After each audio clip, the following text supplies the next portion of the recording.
नमस्कार दोस्तों, आप सभी के स्टडी फॉर यूपीएससी चैनल में स्वागत है। आज तारीख है 14 मई 2026 और आज का न्यूज़पेपर आर्टिकल डिस्कशन का ये वीडियो होगा। 14 में हो गया है, मुश्किल से आपके एग्ज़ाम में 2 महीने बचे हुए हैं, इसलिए आपको बोलना तो नहीं, लेकिन रिवीजन अच्छे से कीजिएगा क्योंकि काफ़ी कम समय बचा हुआ है। क्या क्या चीज़ों पर भी ध्यान दें, मैंने वीडियो बना करके बताया था कि लास्ट के 3 मंथ किन चीज़ों पर विशेष ध्यान देना चाहिए। साइंस, करंट अफेयर और हिस्ट्री का सेक्शन सबसे ज़्यादा, उसके अलावा पॉलिटी, इकोनॉमी और ज्योग्राफी, उसके बाद से बिहार स्पेशल का हिस्सा आता है। जाकर के देखिएगा वीडियो। साइंस के मैंने 2 वीडियो अपलोड किए हैं, उसके आगे की वीडियो कल आएंगे। आज करंट अफेयर MCQ का नेक्स्ट वीडियो आएगा जिसमें मार्च के MCQ हम लोग हल करेंगे।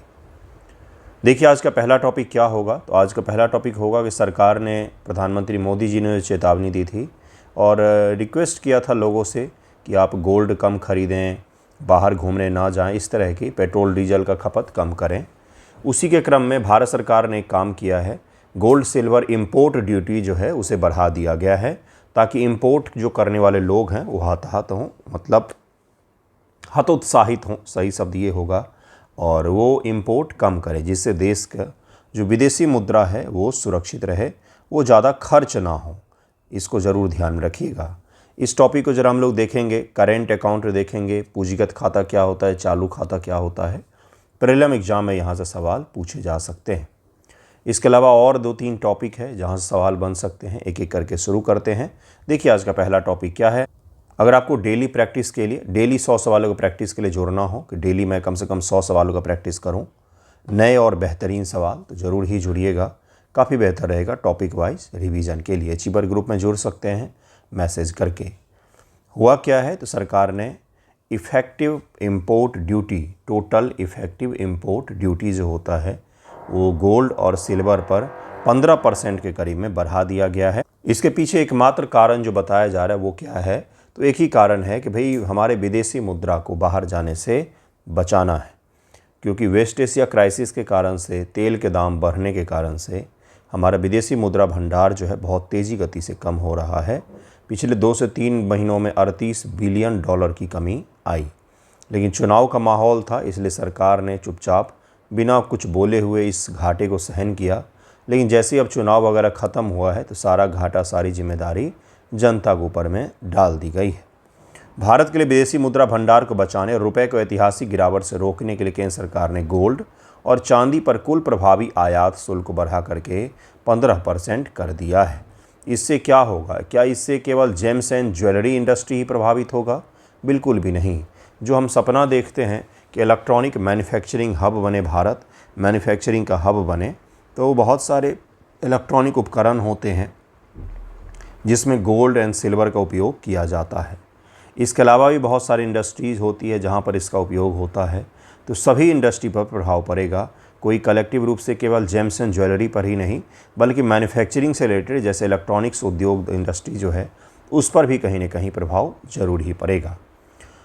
शुल्क वृद्धि का विस्तृत गणित को ज़रा समझेंगे, उसके बाद से हम लोग दोनों खाते को समझेंगे कि चालू खाता क्या होता है और पूंजीगत खाता क्या होता है। सोना और चांदी का आयात पर बेसिक कस्टम ड्यूटी को 5% से बढ़ा करके 10% किया गया है। इसी प्रकार से कृषि अवसंरचना और विकास उपकर जो था इसको भी बढ़ाया गया है। प्लैटिनम के लिए भी बढ़ाया गया 6.4% से 15.4%। और इसके साथ में सरकार ने छोटे छोटे जितने भी ऐसे मद थे जहां पर पैसे हमारे बाहर जा सकते तो उन सभी पर सरकार ने कस्टम ड्यूटी को बढ़ा दिया है। इसके साथ ही शुगर जो चीनी होता है उसके एक्सपोर्ट पर भी प्रतिबंध लगा दिया, अभी सरकार ने कम्प्लीटली बैन लगा दिया है।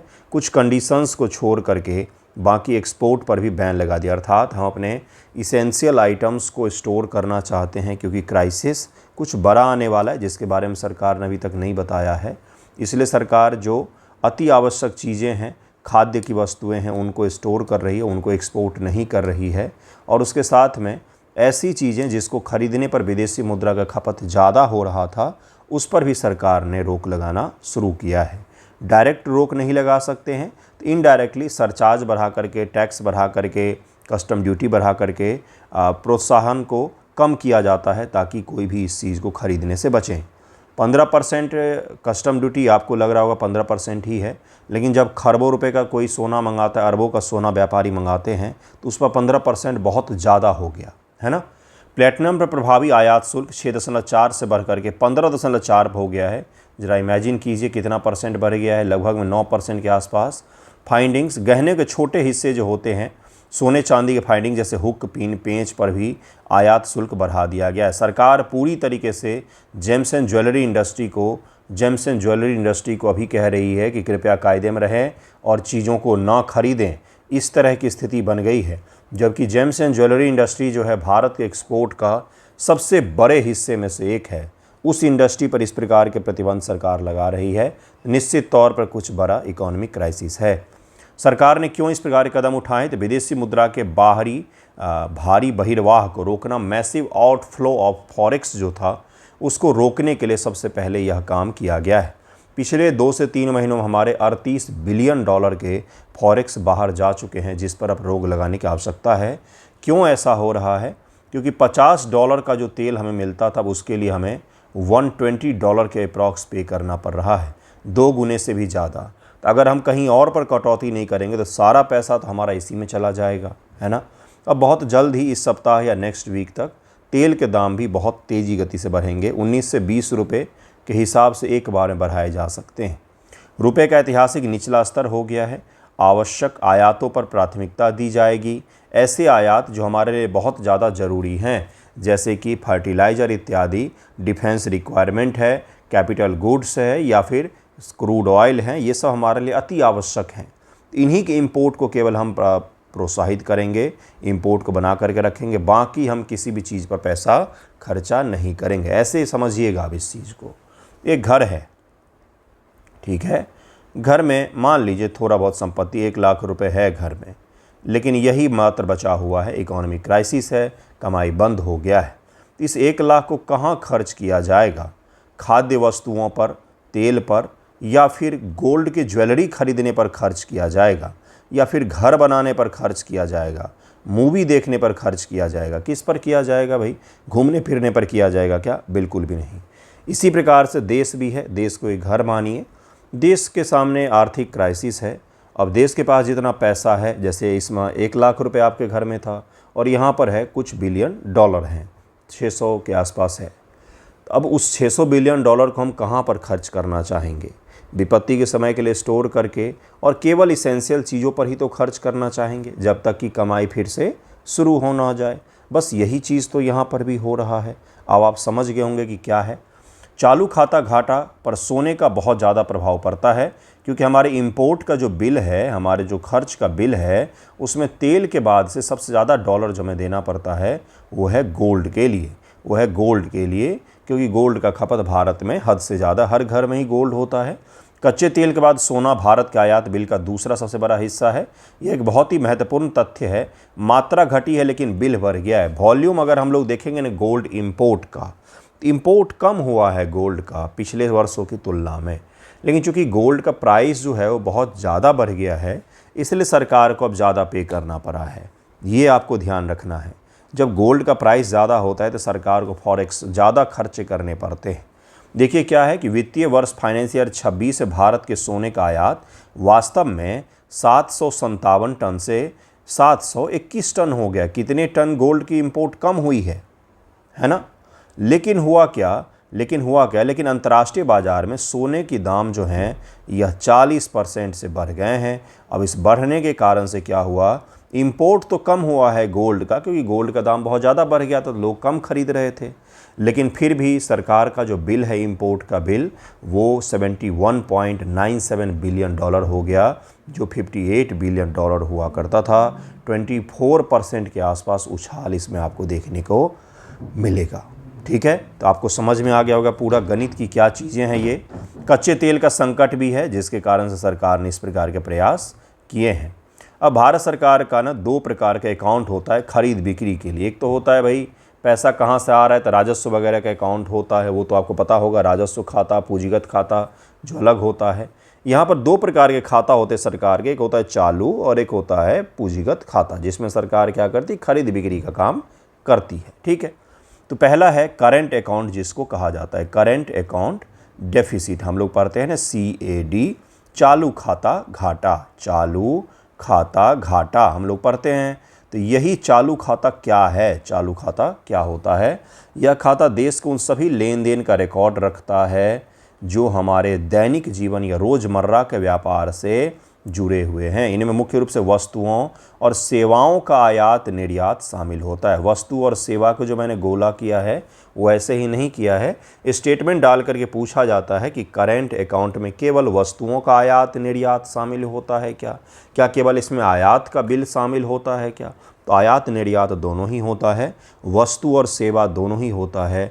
इस तथ्य पर थोड़ा सा फोकस कीजिएगा, स्टेटमेंट में ये सब डाल करके पूछा जाता है। इसके प्रमुख घटक क्या क्या होते हैं? तो सीएडी में दो चीज़ें शामिल होती हैं। सीएडी में दो चीज़ें शामिल होती है, एक होता है विजिबल व्यापार, एक होता है विजिबल और एक होता है अदृश्य। इनविजिबल व्यापार क्या क्या चीज़ें होती हैं भाई? उसके अलावा एक होता है एक तरफा हस्तांतरण। देखिए क्या क्या चीज़ें हैं। भौतिक वस्तुएं जिन्हें हम छू सकते हैं, आयात निर्यात, जैसे कच्चा तेल, सोना, मशीन, मोबाइल। चूँकि भारत निर्यात से ज़्यादा आयात करते हैं इसलिए हमारे यहाँ पर हमेशा ही व्यापार घाटा बना हुआ रहता है। इसको बोलते हैं दृश्य व्यापार। ऐसे चीज़ें जो हमें दिख रही हैं, लेकिन ऐसी चीज़ें जिनका व्यापार तो होता है लेकिन हम उसे फिजिकली टच नहीं कर सकते, दिख नहीं सकता, जैसे आईटी, इंफॉर्मेशन टेक्नोलॉजी, जैसे सॉफ्टवेयर की सेवाएं, पर्यटन, बैंकिंग, ये सब अदृश्य में शामिल होती हैं। इसमें भारत को हमेशा मुनाफा मिलता है क्योंकि भारत इनका बड़े स्तर पर एक्सपोर्ट करता है। सऊदी अरेबिया जितना एक साल में तेल का एक्सपोर्ट करता है उससे ज़्यादा हम एक साल में सॉफ्टवेयर का एक्सपोर्ट कर रहे हैं। लेकिन एआई आने के बाद से स्थितियाँ बदल रही क्योंकि भारतीय आईटी कंपनी अभी भी उसी मॉडल पर काम कर रही है कि 20 लाख का प्रोजेक्ट उठाओ, कहीं से 2-2 लाख के 4 गो इंजीनियर लगाओ, उन्हें बताओ कि 5 इंजीनियर लगाया है, लगाओ यहाँ पर 4 इंजीनियर, एक को ज़्यादा काम दे दो और प्रोजेक्ट पूरा करके 8 लाख में दे दो, बाकी का 12 लाख मुनाफा हो गया। तो ये वो ज़माना था जब एआई वगैरह नहीं हुआ करते थे। अब चुटकियों में ऐप बनते हैं, इसलिए भारतीय आईटी कंपनी के सामने भी बहुत बड़ा संकट खड़ा है। एआई का अगर नहीं बदले तो निश्चित तौर पर इसमें हमें भारी नुकसान हो सकता है। एक तरफा हस्तांतरण, यह वह पैसा है जो बिना किसी व्यापार के देश में आता या जाता है, जैसे विदेश में काम करने वाले भारतीयों द्वारा भेजा गया रेमिटेंसेज, विदेशी अनुदान, उपहार इत्यादि जो आते या जाते हैं, ये इसमें एक तरफा हस्तांतरण में शामिल होता है। चालू खाता घाटा क्यों होता है? तो सीधी सी बात है, इसमें हमारे कमाई के पैसे कम आते हैं बल्कि खर्चे ज़्यादा होते हैं, इसलिए चालू खाता घाटा में रहता ही है। पूंजीगत खाता होता है नेक्स्ट। चालू खाता जहां रोज़मर्रा के लेन देन को देखता है, अभी मैंने आपको बताया था डे टू डे ट्रांजैक्शंस को देखता है, वहीं पर पूंजीगत खाता देश की संपत्ति एसेट्स एंड लाइबिलिटीज़ को देखता है, इसका रिकॉर्ड रखा जाता है। इसको अगर ध्यान में रखेंगे तो आप एलिमिनेट कर ले जाएंगे ऑप्शंस को कि कौन कौन सी चीज़ें चालू खाता में शामिल होंगी, कौन कौन सी चीज़ें कैपिटल अकाउंट में शामिल होंगी। ये सवाल पूछा जाता है, निम्न में से कौन कौन से मद चालू खाता में शामिल होंगे, कौन कौन से मद जो हैं वो पूंजीगत खाता में शामिल होते हैं। इसमें क्या क्या होता है? सबसे पहला हो गया एफपीआई, एफडीआई वगैरह जो होते हैं, फॉरेन इन्वेस्टमेंट, सबसे पहले तो वही शामिल हो गया आपका। विदेशी ऋण शामिल हो गया, कंपनियों, भारतीय कंपनियों द्वारा विदेश से लिया गया कर्ज वगैरह, एनआरआई डिपॉजिट, अनिवासी भारतीयों द्वारा भारतीय बैंकों में जो पैसा जमा किया गया है वो भी इसी में शामिल होता है। पूंजीगत खाते का विशेष, भारत का पूंजीगत खाता आमतौर पर फायदे में रहता है क्योंकि भारत में बहुत सारा एफडीआई वगैरह आता है, इसलिए ये तो सरप्लस में रहता है। चिंता हमेशा सीएडी को लेकर के रहता है, करेंट अकाउंट डेफिसिट को लेकर के ही रहता है। नेक्स्ट टॉपिक है बंगाल, केरल और तमिलनाडु। तीनों जगहों पर इलेक्शन हुए हैं। बंगाल में बीजेपी शासन में आई है, केरल में कांग्रेस पार्टी यूडीएफ शासन में आई है। कांग्रेस और बीजेपी का कोई खास प्रतिद्वंद्विता नहीं रहता है। जिस प्रकार से रीजनल पार्टी और नेशनल पार्टी के बीच में रहता है, उस प्रकार से दोनों नेशनल पार्टी के बीच में कोई बहुत ज़्यादा झगड़ा लड़ाई पॉलिसी के स्तर पर नहीं होता है। पॉलिटिकल बयानबाजी में तो खूब है। और तमिलनाडु में टीवीके की सरकार बनी है, तो वो भी अभी पहले जैसी बिहेव करेगी या नहीं करेगी ये अभी देखना बाकी है। एक योजना है PM Shri scheme, PM Shri scheme. हर दूसरे दिन ये न्यूज़पेपर में क्योंकि ये न्यू एजुकेशन पॉलिसी के तहत ही शामिल था, लेकिन इन राज्यों में अभी तक पीएम श्री स्कीम को लागू नहीं किया गया। इन राज्य सरकारों ने एमओयू पर साइन नहीं किया हुआ, एक्सटेंड इसको अपने यहाँ पर नहीं होने दिया गया। उसके पीछे जो भी कारण हो, पॉलिटिकल कारण हो या वहाँ के स्थानीय कारण हो, लेकिन अभी तक ये लागू नहीं हुए हैं। लेकिन सरकार बदलने के बाद सब उम्मीद की जा रही कि इन तीनों राज्यों में अब पीएम श्री जैसी योजनाएं लागू की जाएंगी। प्रधानमंत्री school for rising India, prime minister school for rising India, PM Shri का फुल फॉर्म जो है इस योजना की वो यही है। इसको भी ध्यान में रखें क्योंकि कई बार बीपीएससी प्रीलिया में फुल फॉर्म भी पूछे जाते हैं। कब से लागू हुआ? आजकल नया ट्रेंड चला है, बीपीएससी में योजनाओं के बारे में पूछा जाता है। तो 7 सितंबर 2022 को केंद्रीय मंत्रिमंडल द्वारा मंजूरी दी गई थी। इसे ये आपको याद रखना है। सेंट्रली स्पॉन्सर्ड स्कीम है, इसका मतलब इसके लिए फंड केंद्र और राज्य सरकार दोनों मिलकर के करती हैं। 60 और 40 का रेशियो है और 90 और 10 का रेशियो, 90 और 10 विशेष राज्यों के लिए, पहाड़ी राज्य हो गए, नॉर्थ ईस्ट के राज्य जो हो गए उनके लिए, और 60 और 40 का जो रेशियो है ये सामान्य राज्यों के लिए, बिहार, यूपी, तमिलनाडु, इनके लिए है। अब ये फंडिंग का हो गया। क्या है ये योजना, कब शुरू हुई वो भी देख लिया हमने। इस योजना का उद्देश्य क्या है और यह योजना क्या है, इसके बाद नेक्स्ट टॉपिक पर चलेंगे। इसका मुख्य लक्ष्य पूरे भारत में केंद्र, राज्य, स्थानीय निकाय, लोकल बॉडीज और केवीएस, एनवीएस द्वारा प्रबंधित 14,500 से अधिक मौजूदा स्कूल को अपग्रेड करके उन्हें मॉडल स्कूल के रूप में विकसित करना है। केंद्र सरकार का स्कूल हो, राज्य सरकार का स्कूल हो, या दिल्ली जैसे शहरों में आपने देखा होगा म्यूनसिपैलिटी के स्कूल होते हैं, कोई भी स्कूल हो, उनको मॉडल स्कूल के तौर पर डेवलप करना है। उनका इंफ्रास्ट्रक्चर, पढ़ाई लिखाई का माहौल, टीचर, स्टूडेंट्स, हर चीज़ के मामले में उसको अपग्रेड करना है। यही इस योजना का लक्ष्य रखा गया है। तो क्या पीएम श्री योजना में बिहार, यूपी शामिल नहीं है? इसके कितने ऐसे स्कूल हैं जो मॉडल स्कूल बन गए, एक बार ये भी दिखाना चाहिए। योजनाएं तो ऐसी आती है कि क्या कहना, लेकिन ज़मीनी हकीकत आपको भी पता ही होगा। ये स्कूल राष्ट्रीय शिक्षा नीति 2020 के सभी घटक को ज़मीन पर उतारने का काम करेंगे, ऐसा सरकार कह रही है। मेंटोरशिप, ये पीएम श्री स्कूल अपने अपने क्षेत्रों के अन्य स्कूलों का नेतृत्व मार्गदर्शन करेंगे। जैसे मान लीजिए एक ब्लॉक है, ब्लॉक का नाम है ब्लॉक ए, स्कूल का गांव वगैरह का जो ब्लॉक होता है, ब्लॉक एडमिनिस्ट्रेटिव जो इकाई है, इससे बहुत सारे स्कूल हैं, बहुत सारे स्कूल है। मान लीजिए इसमें 20 स्कूल है, 20-25 ही होते हैं आमतौर पर। इसमें क्या हुआ, एक मॉडल स्कूल डेवलप हुआ। अभी इस मॉडल स्कूल के तर्ज पर इस मॉडल स्कूल जो है इन सभी को गाइड करने का प्रयास करे, किस प्रकार सिलेबस को लागू किया जाए, किस प्रकार से इंफ्रास्ट्रक्चर रखा जाए, किस प्रकार से एकेडमिक जो स्थिति है उसको सुधारा जाए। तो ये क्या करेगा, उस एरिया के स्कूल के लिए एक मॉडल के तौर पर काम करेगा, उनको लीडरशिप प्रदान करेगा। ये सब चीज़ें इसमें कही गई हैं। पीएम श्री स्कूलों की मुख्य विशेषता क्या होगी, तो ग्रीन स्कूल होगा, पर्यावरण बहुत ही बेहतर होगा, हरित विद्यालय के रूप में विकसित किया जाएगा, सौर पैनल, एलईडी लाइट, जल संरक्षण, पोषण उद्यान, प्लास्टिक मुक्त परिसर, ये सब चीज़ें बनाई जाएंगी। आधुनिक शिक्षा शास्त्र, मतलब पढ़ाई केवल रटने पर ही नहीं, इंक्वायरी ड्रिवेन, एक्सपेरिमेंटल और टॉय बेस्ड, खेल आधारित इत्यादि चीज़ें होंगी। आधुनिक बुनियादी ढांचा होगा, गुणवत्ता मूल्यांकन भी बनाया जाएगा। इसके लिए सरकार ने स्कूल गुणवत्ता मूल्यांकन ढांचा, स्कूल क्वालिटी असेसमेंट फ्रेमवर्क भी बनाया हुआ है, जिसके आधार पर स्कूल के क्वालिटी को मेजर किया जाता है। अवधि और बजट क्या है इसका, 2022-23 से लेकर के 26-27 5 वर्षों की अवधि है। ये आप याद रखेंगे क्योंकि ये पूछा जाता है। 27,360 करोड़ रुपए तक की सीमा तय की गई है। एक बार घूम करके देखना भी चाहिए। इसमें केंद्र सरकार 18,128 रुपये दे रही है, बाकी राज्य सरकारें अपने अपने हिस्से के पैसे देंगे। पीएमसी के तहत स्कूलों का चयन सीधे तौर पर नहीं होता, बल्कि पारदर्शी 3 चरणीय चैलेंज के माध्यम से स्कूलों का चयन किया जाता है। सबसे पहला, राज्य या केंद्र शासित प्रदेश को केंद्र के साथ में हस्ताक्षर करना पड़ता है एमओयू, जिस एमओयू पर इन तीनों राज्यों ने नहीं किया हुआ है। फिर डेटाबेस के आधार पर पात्र स्कूलों की प्रारंभिक शॉर्ट लिस्टिंग की जाती है और शॉर्ट लिस्ट किए गए पोर्टल पर खुद को चुनौती देते हैं, वे इस योजना के लायक हैं या नहीं हैं। अगर है तो उनका इंस्पेक्शन होता है, देन उनको सेलेक्ट किया जाता है। इतना सारा चीज़ करने के बाद से स्कूल का सिलेक्शन होता है। ठीक है, इसे अवश्य याद रखिएगा। पीएम श्री योजना के बारे में पूछा जा सकता है। नेक्स्ट टॉपिक है cabinet give note to 37,500 crore scheme for coal gasification. Coal gasification एक प्रक्रिया होती है जिसमें बिना ऑक्सीजन के दहन की जाती है और जिसके जरिए देखते हैं कि क्या क्या चीज़ें बनती है। केंद्रीय मंत्रिमंडल यूनियन कैबिनेट की कल बैठक थी। उस बैठक में कई सारे चीज़ों को हरी झंडी दी गई है। जैसे अहमदाबाद धोलेरा गुजरात जो है उसको semi high speed train network से जोड़ा जाएगा, अच्छी बात है भाई।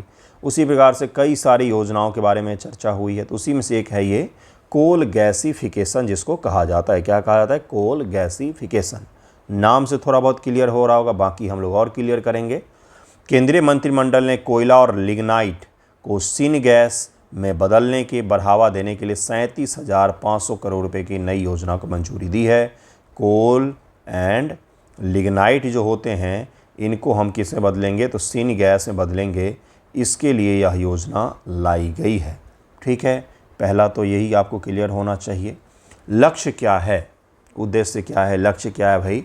इस योजना के तहत सरकार 75 मिलियन टन कोयला लिग्नाइट के गैसीकरण का लक्ष्य रखा गया, जिसके लिए 25 परियोजनाओं को प्रोत्साहित किया जाएगा कि आप कोयला से गैस बनाएं और उसको हम उपयोग कर सकें। यह योजना योजना 2024 में मंजूर की गई 8,500 करोड़ रुपए की मौजूदा वायबिलिटी गैप फंडिंग योजना के अतिरिक्त है। 2024 में ही शुरू की गई थी, लेकिन अब उसकी फंडिंग भी बढ़ा दी गई है। क्यों ऐसा किया सरकार ने?